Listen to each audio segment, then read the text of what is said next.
In traditional epistemology, the epistemic subject often seems to be quite isolated. It's somebody who is alone, who's not really working with other people. The most prototypical example of this is surely the meditator in Descartes' Meditations, who actually isolates themselves in a room and tries to forget everything that anyone has ever taught them in order to get at the real truth. And so it would seem that getting at the real truth is this individualistic project that you have to do alone without the help of others. Now, of course, that's not a very realistic picture of how we actually get knowledge. And so, for instance, in the philosophy of science, people have been well aware for a long time that scientists rely on each other, work together, in groups, that knowledge gets transmitted through the ages and changed and taken up and reinterpreted and so on. In epistemology, in the past couple of decades, there has also been an increasing interest in what we call social epistemology. So those would be all epistemological topics that have to do with the interaction between people. And in this course, we will talk about several topics from social epistemology, starting now with the topics of testimony and disagreement. And so in this video, I will make a start with the topic of testimony. Now, first something about this word. I mean, testimony can sound very heavy and very specific. It can sound like something that only happens maybe in the courtroom, right, where somebody gives testimony if a crime has been committed. Or it might sound as something that happens in religious contexts, where you testify to your faith or something like that. In contemporary epistemology, testimony is used in a much more low-key and general way. We use the word testimony to refer to any situation where one person tells somebody else that something is the case. Right? So, for instance, I have just told you that testimony in contemporary epistemology is used in a very low-key and general way. That was testimony. Right? I am making a claim about how things are in contemporary epistemology to you. And the idea is that by hearing that, you come to know this. Right now, you too know what I already knew, which is that testimony in modern epistemology is used as a kind of low-key and general term for all these kinds of events. And if we think about testimony in that way, then it becomes pretty clear that a lot of what we know is something that we know based on testimony. Maybe even the majority of things that we know, certainly a lot of things, a lot of important things. Anything that anybody has ever taught us, and that would be almost everything that we know about science, that we know about history, that we know about culture, that we know about geography. All of that we know through testimony, right? We have done very, very little actual natural scientific research ourselves, or actual historical research ourselves, or actual geographic research ourselves. Almost all of our knowledge we get through testimony. So, if we want to understand how human beings get knowledge, we had better take a look at this testimony. Now, here is one of the central questions that epistemologists ask about testimony. It is, when are we justified in believing it? Right? I mean, somebody says something, when am I justified in believing it? I mean, that's important. If I'm not justified in believing it, I can't get knowledge, right? Because in order to get knowledge, I need justification. And there are two sort of groups of views that try to answer this question. And I will present them to you in what I think is the simplest way possible. So one of these views, which is called reductionism, and which is often associated with the name of David Hume. I mean, there's some discussion about whether Hume actually is a reductionist, but it's usually associated with him because of certain things he says in his famous discussion of miracles. So reductionism is the claim that we are only justified in believing somebody's testimony if we have a reason to believe that they are reliable, right? If we have a reason to believe that in this instance they're going to be telling the truth, or that they are, knowledgeable, that they generally tell the truth, something like that. So, we are only justified in believing somebody's testimony if we have reasons to believe that they are a reliable source. That's what the reductionist says. And why it's called reductionism, I'll say that later. But let's first introduce anti-reductionism. So anti-reductionism is often associated with the name of one of Hume's main opponents, Thomas Reid. And anti-reductionism claims that we are justified in believing testimony unless we have reasons to disbelieve it. Okay, so let's repeat that. The reductionist says, well, you are justified in believing testimony if you have reasons to think it's reliable. So if you have positive reasons for believing it. And the anti-reductionist says, no, you are justified in believing testimony unless there are some negative reasons, right? Unless there are reasons to not trust this particular person. So you could think of the reductionist as somebody who says, well, if you have good reasons, you can believe people. And you can think of the anti-reductionist as somebody who says, well, you can believe people unless you have reasons not to. So the anti-reductionist is more trusting, we might say, right? They trust people unless they've got reasons to distrust them. Whereas the reductionist says, you first need some good reasons to believe that this person is going to be reliable. Okay, so why is reductionism, which I'm going to focus on in this video, and that anti-reductionism I'm going to talk about in the next video, why is reductionism called reductionism? Well, it's called reductionism basically because it doesn't see testimony as a special and independent source of knowledge, right? So it doesn't see testimony as an independent way for me to get knowledge. Rather, if I'm a reductionist, well, I need reasons to believe people. And maybe sometimes those reasons are further testimony, right? I mean, suppose that Jack tells me something about fish. He tells me something about how many species of fish live in the North Sea. And then you tell me, oh, Jack, he is a marine biologist. He is extremely knowledgeable about these kinds of things. Right? That might give me a reason to believe Jack. Right? I've heard from you that he's a marine biologist and very knowledgeable about these things.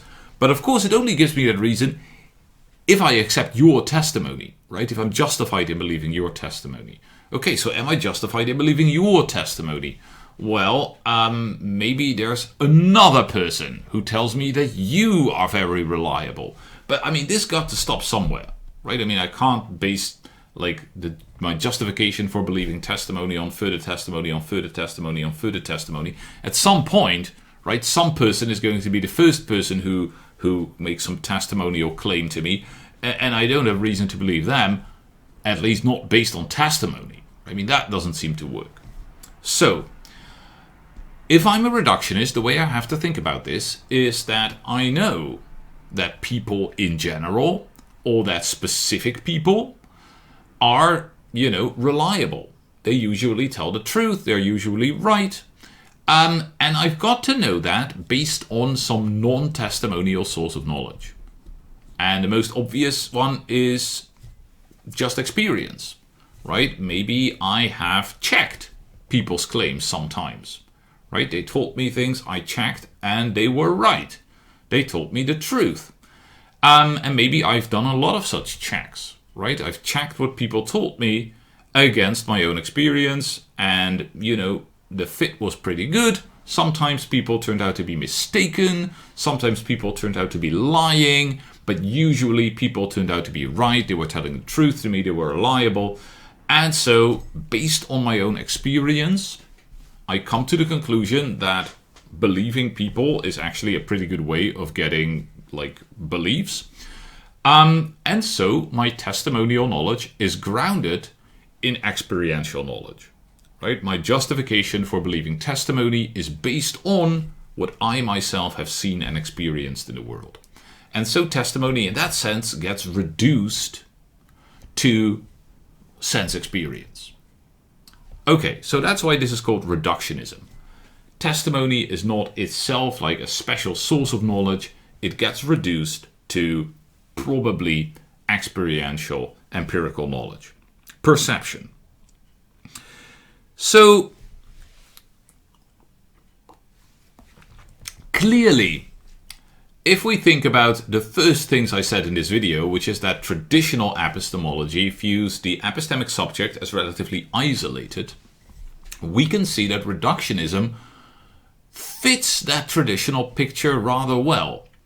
So reductionism takes seriously the fact that there's testimony and that we maybe believe a lot of things based on testimony, but it is going to justify testimony and justify our testimonial beliefs by going back to something that is not social, going back to something that is actually just about me, going back to my own experiences, right? I am justified in believing testimony because I have experienced that people usually tell me the truth.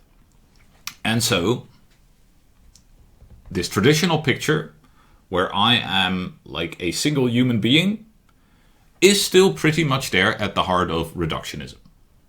And that might be either a weak point or a strong point, depending on whether you think that, the epistemological project of trying to get knowledge is something that has to start sort of from the inside, from ourselves alone, or has to start already in a social situation. And of course, there we touch on one of the most fundamental issues of social epistemology, right? Is the social just a useful way for us, individual inquirers, to sort of help each other out? Or is inquiry itself, like from the ground up, a social project that you couldn't maybe even engage in as a single person, or at least not in anything like the way we actually do? Okay, I'm not going to try to answer that question here, but it's good to know that this is in the background.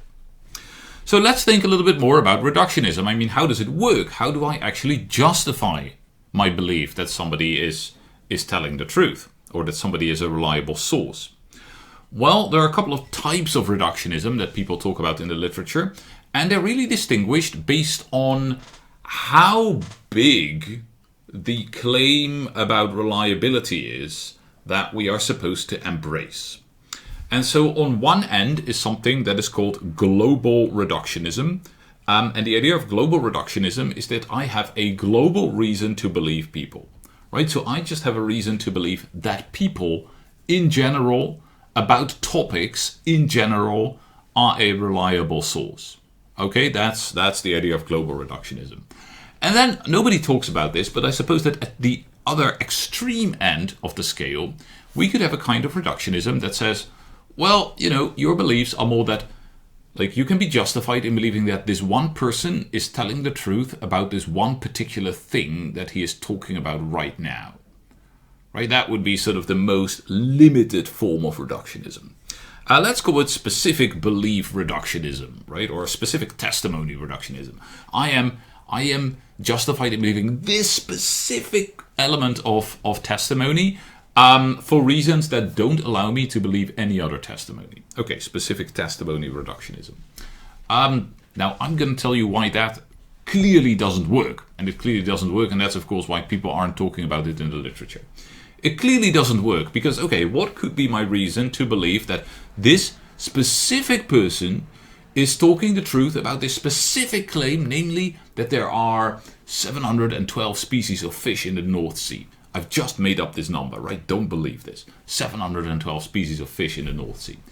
Well, I guess the only thing that could sort of justify something that specific, right, without justifying believing other things that they say, it has to be knowledge about this one specific thing, right? I mean, I have to check out that there are 712 species of fish in the North Sea, and then knowing that, I say, oh, this guy is quite reliable because he's telling me the truth.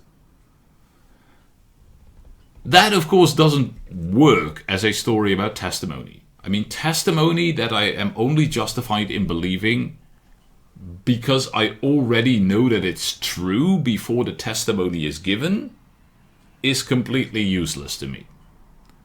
Right? So if I am to rely on Jack when he tells me something about the number of species in the North Sea, right, it can't be that I'm justified in believing him because I already know how many species there are in the North Sea. Right? That doesn't make any sense.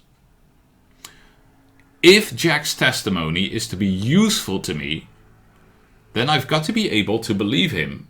I've got to be able to be justified in believing him without knowing the particular facts that he's going to give me, right? Without knowing how many species there are in the North Sea. So maybe, and this is where global reductionism comes in, maybe I am justified in believing Jack because I just have an overall justification for believing that people in general tend to tell the truth, right? Maybe what has happened is this. I have talked to a lot of people. They've said a lot of things to me. I checked some of those things. They usually turned out to be true, and so I perform a piece of inductive reasoning, and the result of the piece of inductive reasoning is people usually tell the truth. And this gives me a positive reason for believing people. And so now, with this positive reason in my back pocket, so to speak, whenever somebody says something to me, I am justified in believing them. Right? That would be really global, really general. I just have a reason to believe people. Not Jack specifically, but people. Okay. Now, global reductionism is talked a lot about in the literature, but it's not very popular, and people have a couple of problems with it, and I want to discuss two of those problems. So the first problem that people point out is that, well, actually, it might be really hard to check this global reductionist, to get to this global reductionist claim that people in general are to be trusted, that people in general are reliable, without relying on testimony, right? I mean, how do I find out that people in general are reliable, right? They tell me lots of things, and many of those things are in terms, are about topics that I can't easily check, right? I can't easily check all these claims about science and history and other cultures and other countries and you know, people's inner lives and all these other kinds of things. There's only a very narrow range, maybe, of claims that I can check. And so the reason that I believe people about history and so on is probably because they agree with each other. My teacher tells me something and I read a book and it says the same thing, and I check Wikipedia and it says the same thing, and I'm like, yeah, it's probably true. But then I'm relying on testimony, right? So the idea here would be that I could never inductively, based on my own experience alone, conclude that people are reliable, right? I'm going to need to rely on other people's reports about people, about also people in other countries and people in other cities, and I've got to sort of hear and get the sense that people everywhere are sort of behaving the same way and that they're all reliable. I've got to get that sense, and that sense, the idea would be, I can only get from testimony. If that's right, then this global reductionist strategy might not work. Okay, so that's the first argument that people use against global reductionism. The other argument, I think maybe the most popular one, is that global reductionism seems to be too coarse-grained. What does that mean? Well, it means that it's not specific enough about who you can trust, about who is going to be reliable. Because clearly, not everybody is going to be reliable, and not everybody is going to be reliable about everything. Right? I mean, maybe the defendant in this criminal case is not going to be super reliable about whether he did or did not murder this victim. That's a possibility. Maybe like shady car dealers are not very reliable when they tell me that this car was owned by a little grandmother who only used it 4 times a year to do some shopping. Maybe they're not very reliable about that. Maybe people in general aren't very reliable about religious beliefs, right? I mean, surely, at least, the majority of people in the world are wrong about religion, because they all have these different ideas. So it would be really weird if I thought that I could just believe people when they told me, some religious truths, because I would run into trouble, right? I would run into contradiction very quickly, trying to believe all these people from different religions or no religions telling me these contradictory things. So the idea is that if we want to understand reliability and whether and how we can rely on testimony, we need to be way more specific, right? And a general global rule like you can trust people, that doesn't seem to do the work. And so I think this second argument especially is why people tend to reject global reductionism.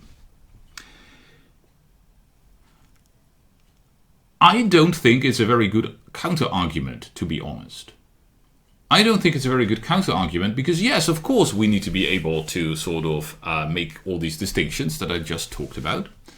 But maybe it works like this, right? Maybe we do have, based on experience, a global reason for believing people, right? That's our positive reason. That's what the reductionist says. We can trust people when we have a positive reason to trust them. So maybe we have this positive reason, this global positive reason. But of course, this global positive reason can be defeated or trumped by local negative reasons, right? If I have reason to believe that people aren't very reliable about religious truths, then maybe my global reason to believe people gets defeated when people tell me about their religion. You know, why not? Sounds relatively plausible. Maybe I have specific reasons to believe that shady car dealers are not to be relied upon when they tout the technological virtues of the machines they're trying to sell.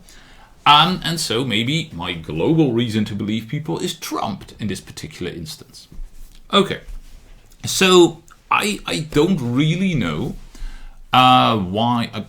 I'm not convinced that global reductionism doesn't work, or that as a reductionist you can't be a global reductionist, given that you allow your global reason to trust people to be trumped by local reasons to distrust them. I think that that makes sense. Nevertheless, my sense from the literature is that local reductionism, so that would be the main rival to global reductionism, that local reductionism is more popular in the literature. And the idea of local reductionism is that you don't have a global reason to trust people, but you have more specific reasons to trust maybe individual people about specific topics, or to trust certain groups of people. Right, so maybe in the case of Jack, when you told me that Jack is a marine biologist, I now have reason to believe Jack when he's talking about oceans and fish and so on. Right? So that's a relatively small local reason. It's not about one specific belief. Right? It's not about one specific claim he might make. It's about an entire topic, about one person. When Jack starts to tell me about, pollution in the Atlantic Ocean, I have reasons to believe him. When Jack starts to tell me that I should invest in certain tech firms if I want to get rich, I don't have any reason to believe him, right? I mean, because I have no reason to believe that he knows a lot about investment or tech or whatever. If he starts to tell me about ancient history, maybe I'll ask him, have you studied ancient history? Why should I believe you? And of course, we can think of lots of these local reasons, right? Maybe we believe that we have a reason to believe, like university-educated doctors when they make pronouncements about our health, and we don't have a lot of reasons to believe random people on the street when they make pronouncements about our health, right? So we have all these kinds of local reasons that give us reason to believe particular people about particular topics, but not in general people about stuff in general. And so maybe that's right. Maybe that's how it works. Certainly, we need to